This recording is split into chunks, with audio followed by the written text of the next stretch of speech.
La chronique ciné avec JPL.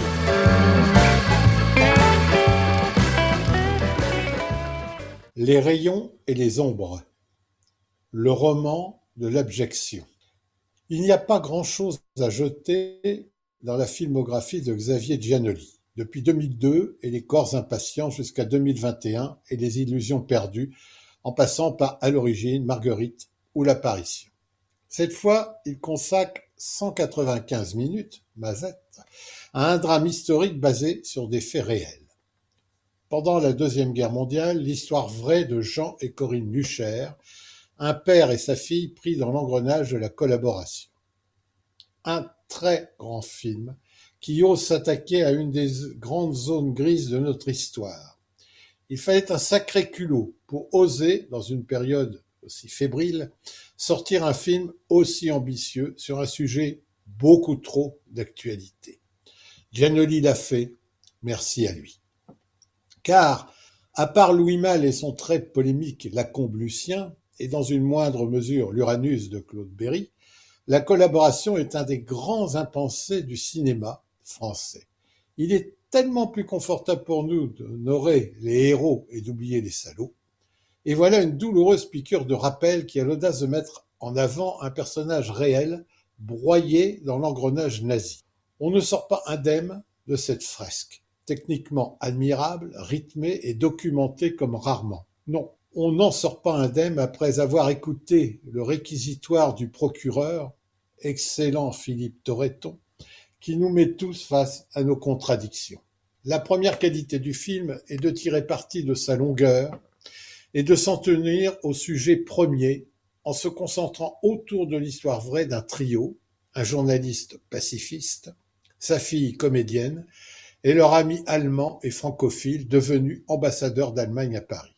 Il ausculte l'histoire à travers les destinées individuelles, tentant de disséquer les voies par lesquelles les idéalistes se fourvoient. Giannoli a toujours été fasciné par les usurpateurs. Tous ces personnages tentent de franchir les lignes morales et légales pour parvenir. Les rayons et les ombres ne fait pas exception, en tentant de comprendre les mobiles d'une trajectoire qui mène à l'indignité nationale. Prenons du recul et regardons de plus près notre pays dans cette période où l'on fabrique la désinformation, où l'on prône la division de la population pour mieux la manipuler par l'idéologie extrémiste d'une poignée. Tout le portrait de notre inquiétante époque résumé par cette sentence définitive. Les mots des salauds arment les bras des imbéciles. Ce film est un must, pas seulement sur un plan cinématographique, mais la force de son message moral et politique. Évidemment, il fallait un casting à l'image de l'ambition du film, et là, c'est au-delà de toutes les espérances. Jean Dujardin est tout simplement extraordinaire, d'une sobriété sans égale.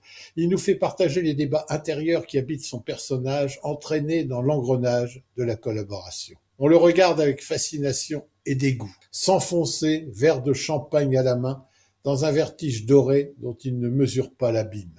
Mais la grande découverte de ce film reste bien la jeune Nastia Golubeva, la fille de Léos Carax, qui prouve qu'elle a tout pour faire une immense carrière, en commençant peut-être par un César de la révélation féminine dans un an. Présence, beauté et justesse de jeu, je le répète, elle a tout.